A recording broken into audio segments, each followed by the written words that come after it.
अस्सलामुअलैकुम student.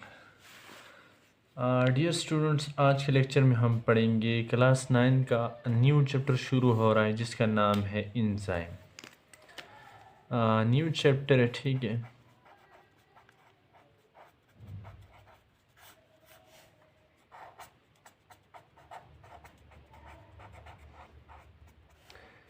Enzyme नाम है न्यू चैप्टर का, ठीक है। उसमें पहला जो टॉपिक है, एंजाइम को समझने से पहले हम इस चीज़ को समझते हैं कि मेटाबॉलिज्म कैसे कहते हैं। इसको अगर हमने समझ ली अच्छी तरह से तो हम एंजाइम को बहुत अच्छी तरह पढ़ सकेंगे। डियर स्टूडेंट्स, मेटाबॉलिज्म किसे कहते हैं? रोज़ हम जो है बाहर से फूड लेते हैं, ठीक है। इंसान जो है खुराक खा रहा है, ठीक है। बाहर से कार्बोहाइड्रेट्स हम ले रहे हैं स्टार्च की सूरत में। किस सूरत में?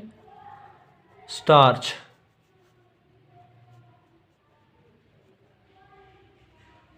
ठीक है। ये स्टार्च जाके हमारे बॉडी में इंटेस्टाइन में जाता है, ग्लूकोज में कन्वर्ट हो जाता है, ठीक है। वहाँ से ये ब्लड का हिस्सा बनता है। अब ग्लूकोज जो है ये इंटेस्टाइन में स्टार्च जो है ग्लूकोज में चला गया। वहाँ से अब ये ग्लूकोज किधर जाएगा? ब्लड में ये ट्रेवल करेगा और लिवर जाएगा, ठीक है।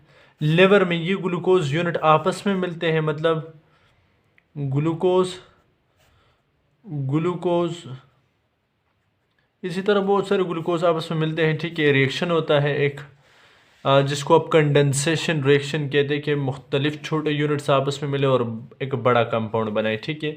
और आपके पास ग्लाइकोजन बनाकर दे देता है जो कि आपके मसल और लिवर सेल में स्टोर होता है। डियर स्टूडेंट्स, इसके साथ साथ एक दूसरा प्रोसेस हमारे टिश्यू सेल्स वगैरह में होता है, ठीक है। कि ये जो ग्लूकोज है इसको हम इस्तेमाल करते हैं रिस्पायरेशन में, ठीक है। रिस्पायरेशन में ये ग्लूकोज आपके पास कन्वर्ट होता है, जाता है H2O में, वाटर बनाता है, कार्बन डाइऑक्साइड बनाता है और कुछ अमाउंट की ATP आपको दे देता है, ठीक है। बुक्स में लिखा हुआ है कि 36 ATPs आपको दी जाती है। अब ये ग्लूकोज टूटा, छोटे छोटे कंपाउंड्स बनाए। अगर आप देखें हमारे जिस्म में रोज़ाना ये रिएक्शन होता है, हर टाइम ये रिएक्शन होता है। आपको छोटे छोटे सादे सादे कंपाउंड मॉलिक्यूल दे दिए, ठीक है, और एनर्जी कुछ दे दी। अब ये बड़ा मॉलिक्यूल था, वाटर से बड़ा है, इसका मोलर में बड़ा है, ठीक है। कार्बन डाइऑक्साइड से बड़ा है, ठीक है, प्रॉपर्टीज चेंज है। ये लार्ज मालिक्यूल है, ये छोटे छोटे मालिक्यूल बन गए, ठीक है। लार्ज छोटे में गया, ठीक है। अब ये ग्लूकोज आपके पास ग्लाइकोजन के मुकाबले में छोटे छोटे मालिक्यूल है जो कि आपस में मिलकर बड़ा मालिक्यूल बनाते हैं, ठीक है। इस तरह के रिएक्शन हमारे बॉडी में होते हैं, ठीक है। अब ये सम जो है मुख्तलिफ रिएक्शन हमारे जिस्म में हो रहे हैं, ठीक है।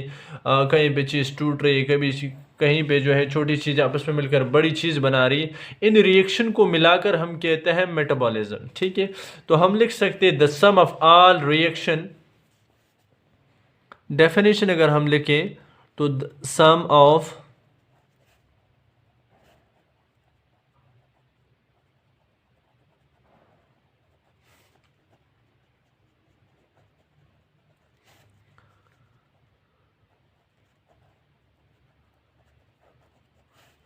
डियर स्टूडेंट्स, लिविंग बॉडी में जितने भी रिएक्शन हो रहे हैं, ठीक है, these are termed as biochemical reaction. इनको हम बायोकेमिकल रिएक्शन कहते हैं। क्या कहते हैं?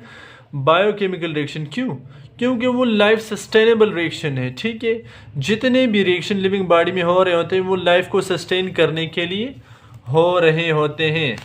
डियर स्टूडेंट, अब लाइफ क्या है? लाइफ और लिविंग थिंग की कुछ खसूसियात वगैरह है, ठीक है। जिस तरह हमारे पास ग्रोथ है, रिप्रोडक्शन है,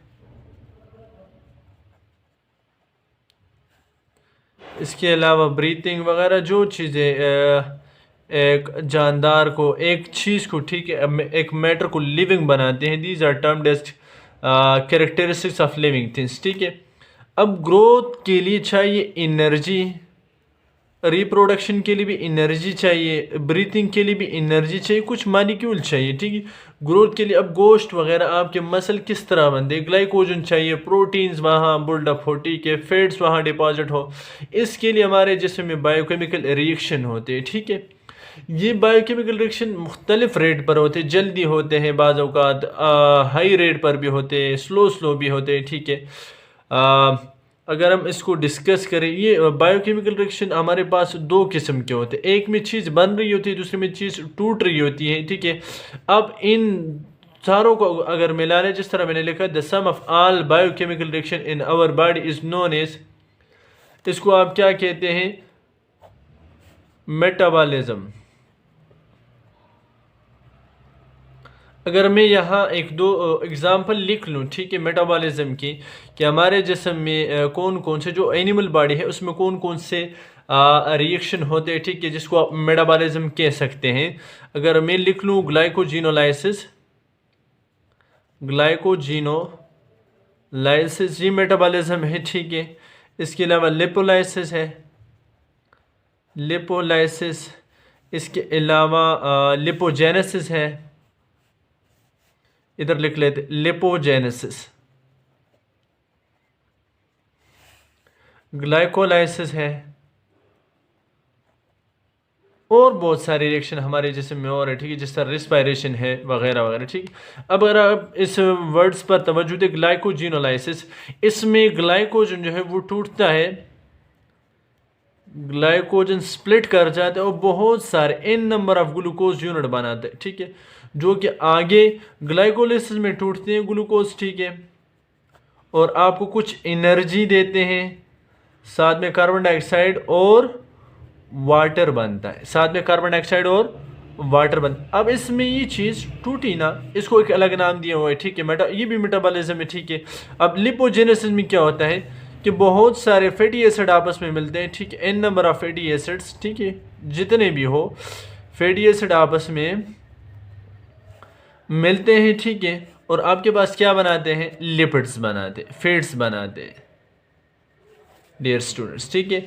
अब इसमें छोटी चीज़ें आपस में मिलती हैं, बड़ी चीज़ बना रहा है, ठीक है, और इसमें बड़ी चीज़ स्प्लिट हो रही है छोटी छोटी चीज़ों में, ये इस तरह की रिएक्शन हमारे जिसमें हो रहे थे, जिसको आप मेटाबॉलिज्म कहते हैं। क्या कहते हैं मेडिकल ज़ुबान में या बायोलॉजी की ज़ुबान में, उसे आप मेटाबॉलिज्म कहते हैं। डियर स्टूडेंट्स, ये चीज़ टूट रही है, यहाँ पर दो चीज़ें आपस में मिल रही हैं और नई चीज़ बना रही, इस बेस पर आप मेटाबॉलिज्म को दो टाइप्स में डिवाइड कर सकते हैं। तो हम टाइप्स ऑफ मेटाबॉलिज्म में कह सकते हैं it is of two types.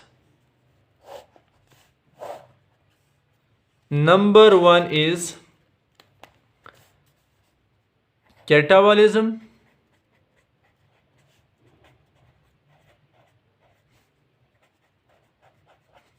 The other one is anabolism. बच्चे, इसको स्टार्ट करने से पहले आपको ले चलते हैं केमिस्ट्री की जानिब। वहाँ दो किस्म के आयन आपको मिलते हैं, एक आपके पास होता है एन आयन, दूसरा होता है केट आयन। आप क्या कहते हैं कि जो केट आयन है वो आपके पास पॉजिटिव चार्ज स्पीशी होती है और ये आपके पास नेगेटिव चार्ज। और कैटायन को आप कहते हैं कि वो स्पीशी जो इलेक्ट्रॉन लॉस करे और उसके ऊपर पॉजिटिव चार्ज आ जाए। इलेक्ट्रॉन लॉस के मतलब कोई टुकड़ा उससे अलग हुआ, ठीक है, बड़ी चीज़ से टुकड़ा अलग हो, उसके ऊपर पॉजिटिव चार्ज आए। एनायन को आप कहते हैं कि उसके साथ कोई चीज़ मिल गया, इलेक्ट्रॉन मिल जाता है, उसके ऊपर नेगेटिव चार्ज आता है। सेम यहाँ पर जो है कैटाबॉलिज्म इस वर्ड से निकला है कैटास्ट्रॉफ, कैटास्ट्रॉफ, और इस कैटास्ट्रॉफ का मतलब है डिस्ट्रक्शन,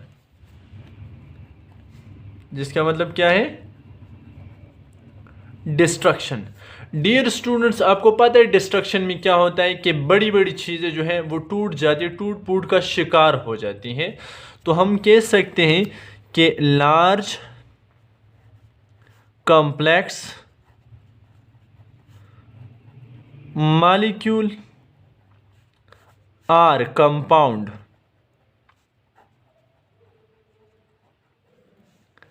breaks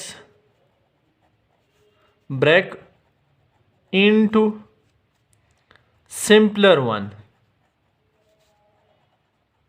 ये इसके टूटने को आप क्या कहते हैं? कैटाबॉलिज्म। ये कौन से प्रोसेस में? Breaking of large complex molecule into simpler one.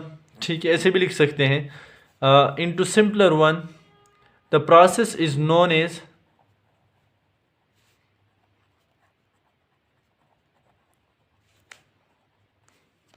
इसको आप कहते हैं कैटाबॉलिज्म। कैटाबॉलिज्म।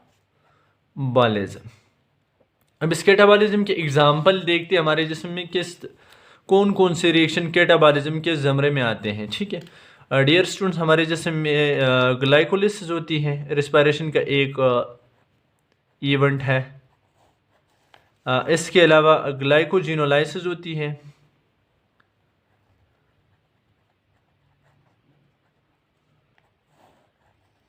इसके अलावा अगर आप देखें लिपोलाइसिस होती है, लिपोलाइसिस, प्रोटियोलाइसिस होती है। ये आपके पास बायोकेमिकल रिएक्शन है। ठीक है, इसमें हमारे पास मुख्तलिफ चीज़ें टूटती हैं, नई चीज़ें बनती हैं। ठीक है, अब देखते हैं इसके अलावा और बहुत सारे रिएक्शन हैं। ग्लाइकोलिसिस में क्या होता है? जो ग्लूकोज है वो हमारे जिस्म के सेल्स जो हैं, ठीक है, वहाँ रिस्पायरेशन के एक इवेंट है, ठीक है, जिसको आप ग्लाइकोलिसिस कहते हैं। उसमें ग्लूकोज आपका टूटता है। ठीक है, और क्या बनाता है? पायरुवेट। दो पायरुवेट बनाते हैं। कितने? दो। साथ में दो एटीपी एनर्जी भी दे देता है। ठीक है, अब ये ग्लूकोज बड़ा मॉलिक्यूल है 6 कार्बन वाला, जबकि पायरुवेट 3 कार्बन वाला कंपाउंड है। तो बड़ा मॉलिक्यूल छोटे छोटे पीसेस में चला जाता है। ठीक है, ये डिस्ट्रक्शन हो गई। ठीक है, इस डिस्ट्रक्शन के प्रोसेस को आप बायोलॉजी में कहते हैं कैटाबॉलिज्म, जो कि एनाबॉलिज्म की एक किस्म है। सेम यहाँ पर ग्लाइकोजिनोलाइसिस। जो ग्लाइकोजन है डियर स्टूडेंट, ग्लाइकोजन इसमें स्प्लिट कर जाता है और बहुत सारे ग्लूकोज बनाता है। स्प्लिट कर जाता है। जब आपके ब्लड में हाइपोग्लाइसीमिया हो जाए, मतलब ग्लूकोज कम हो जाए, तो उस सूरत पेंक्रियास से एक हार्मोन सिक्रेट होता है ग्लूकागॉन। ठीक है, वो ग्लूकागॉन इस ग्लाइकोजन को कन्वर्ट करते हैं ग्लूकोज में। ठीक है, अब ग्लाइकोजन बड़ा मॉलिक्यूल है जिसका वेट ज़्यादा है, जो बहुत सारे ग्लूकोज आपस में मिलकर बनाते हैं। ठीक है, तो उसे बहुत सारे ग्लूकोज बना लेते हैं। ठीक है, तो डिस्ट्रक्शन हो गई ग्लाइकोजन की, इसे कैटाबॉलिज्म कहते हैं। लिपोलाइसिस में लिपिड्स जो हैं आपके पास स्प्लिट होते हैं, फैटी एसिड बनाते हैं। ठीक है, इसी तरह प्रोटियोलाइसिस में प्रोटीन स्प्लिट होते हैं और आपके पास क्या बनाते हैं? Amino acids.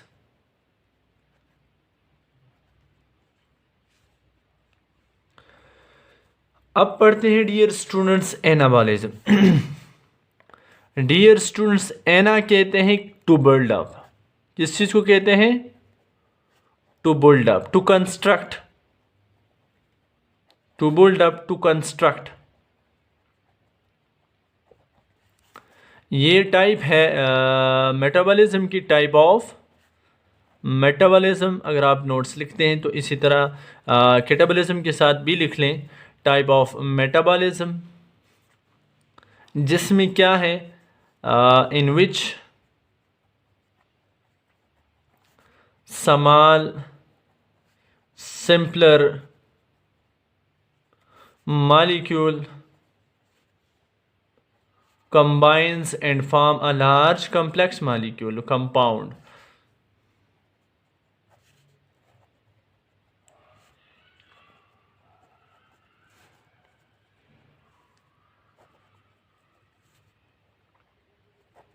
जिसमें छोटे मॉलिक्यूल आपस में मिलते हैं, ठीक है, और एक लार्ज कॉम्प्लेक्स कंपाउंड या मॉलिक्यूल बनाता है। ऐसे मेटाबॉलिज्म को आप एनाबॉलिज्म कहते हैं। एना कहते हैं to construct, to build up. तो ऐसे मेटाबॉलिज्म को आप क्या कहते हैं? एनाबॉलिज्म। ठीक है डियर स्टूडेंट्स, यहाँ लाइन लगा दे ताकि सेपरेट आपको नजर आए। ठीक है, इसकी एग्जांपल्स लिखते हैं। Gluconeogenesis, gluconeogenesis genesis. इसके अलावा अगर मैं लिखूँ लिपोजेनेसिस, प्रोटियोजेनेसिस, ठीक है, वगैरह वगैरह, ग्लूकोनियोजेनेसिस, ग्लाइकोजेनेसिस, जो सिंपल सिंपल है, ठीक है। इसके अलावा फोटोसिंथेसिस, जो कि बहुत ज़्यादा आम है, बहुत ज़्यादा पहचाना जाता है, फोटोसिंथेसिस, वो भी आपके पास एनाबॉलिज्म के ज़मरे में आता है, फोटोसिंथेसिस। अब ये जो आपके पास ग्लूकोनियोजेनेसिस है, इसमें क्या होता है? ग्लूकोनियोजेनेसिस, इसमें ग्लूकोज आपस में मिलते हैं, ठीक है, और आपके पास क्या बना है? ग्लाइकोजन।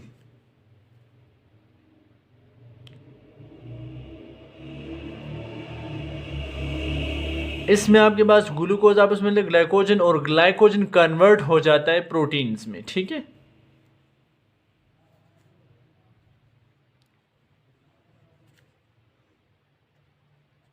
ग्लाइकोजन, फिर यही ग्लाइकोजन प्रोटीन्स में चला जाता है, ठीक है डियर स्टूडेंट्स। आप ग्लूकोनियोजेनेसिस कहते हैं। Glycogenesis, formation of glycogen, glucose आपस में मिलते हैं, ठीक है, बहुत सारे ग्लूकोज आपके पास एक बड़ा यूनिट बनाते हैं ग्लाइकोजन, ठीक है। और फोटोसिंथेसिस में क्या होता है बच्चे? जो वाटर है, कार्बन डाइऑक्साइड, सिंपल सिंपल सी चीज़ें हैं, दो छोटी छोटी, इससे आपके पास क्या बनता है? ग्लूकोज, जो कि फिर हमारी बॉडी इस्तेमाल करती है, प्लांट बॉडी भी अपने लिए इस्तेमाल करती हैं। तो ऐसे मेटाबॉलिज्म को आप क्या कहते हैं? एनाबॉलिज्म, क्योंकि इसमें छोटी छोटी चीज़ें आपस में मिलकर एक बड़ी चीज़ बनाते हैं, जिस तरह ग्लूकोज, ग्लूकोज मिलकर ग्लाइकोजन, ग्लूकोज ग्लूकोज मिलकर ग्लाइकोजन, ग्लाइकोजन से प्रोटीन बन जाता है, ठीक है, हमारी बॉडी बिल्डअप करती है। तो ऐसे रिएक्शन जिसमें छोटे छोटे यूनिट्स आपस में मिले और बड़ा यूनिट बने, उसको आप एनाबॉलिज्म कहते हैं। और जिसमें बड़ा यूनिट टूटे एनर्जी वगैरह के लिए या डिजीज़ कंडीशन में ऐसा कुछ होता है, ठीक है, जब आपको बीमारी हो, ठीक है, बीमारी लग जाए, उस दौरान कैटाबॉलिज्म रिएक्शन होता है। कैटाबॉलिक रिएक्शन आपके जिस्म में होते हैं, जिसकी सूरत में आपका जिस्म वीक तर होता जाता है, ठीक है, क्योंकि ज़रूरत नहीं होती कि एक चीज़ टूटे, ठीक है, फिर भी डिजीज़ कंडीशन में आपका जिस्म जो है वो ऐसा बिहेव करता है कि जिस चीज़ की ज़रूरत नहीं होती टूटने की, वो तोड़ता रहता है, ठीक है, जिसकी वजह से आपके मसल वीक हो जाते हैं, बोन्स वीक हो जाते हैं, वगैरह वगैरह, ठीक है डियर स्टूडेंट्स। डियर स्टूडेंट्स, अगर हम सम अप की बात कर लें तो मेटाबॉलिज्म क्या होता है? मेटाबॉलिज्म इज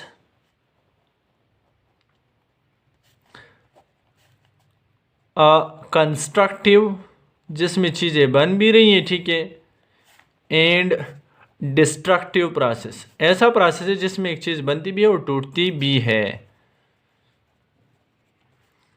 अब एनाबॉलिज्म को आप क्या कहते हैं? पीछे आपको समझा लिया है, ठीक है, इसको आप कंस्ट्रक्टिव प्रोसेस कहते हैं। क्या कहते हैं? Constructive process. जबकि कैटाबॉलिज्म क्या कहलाती हैं? ये आपके पास डिस्ट्रक्टिव प्रोसेस, इसमें बड़ी चीज़ टूटती है, छोटे छोटे पीसेस में चली जाती है। डियर स्टूडेंट्स, अब हमारे जिसम एनाबॉलिज्म कैटाबॉलिज्म होता है, इसका मेन पर्पस क्या है? अगर हम ये देख लें मेटाबॉलिज्म का पर्पस क्या है, हेडिंग दे तो ये सबसे बेस्ट रहेगा। ये आपसे वाइवा में भी पूछा जा सकता है और एमसीक्यूज़ में भी पूछा जा सकता है कि मेटाबॉलिज्म का मेन पर्पस क्या है। तो इसका मेन पर्पस क्या है? टू मेंटेन या सस्टेन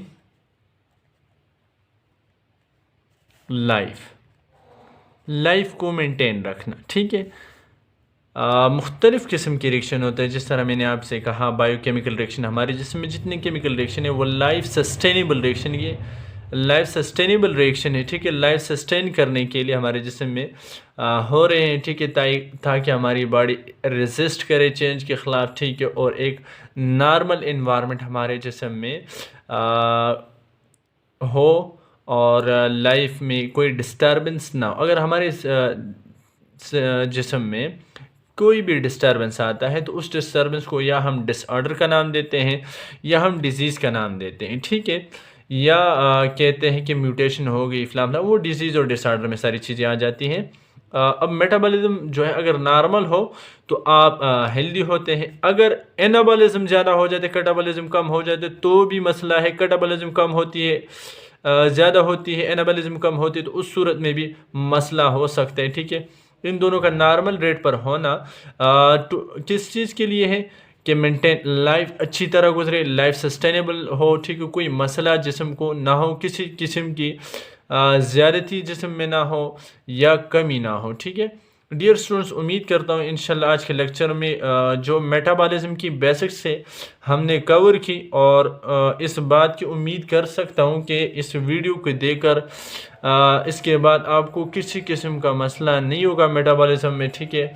और मेटाबॉलिज्म पर अगर आपसे कोई पूछे कि आप 10-15 जुमले लिख लें तो आप इंशाल्लाह इस काबिल हो जाएंगे इस वीडियो को देखने के बाद कि आप लिख पाएंगे।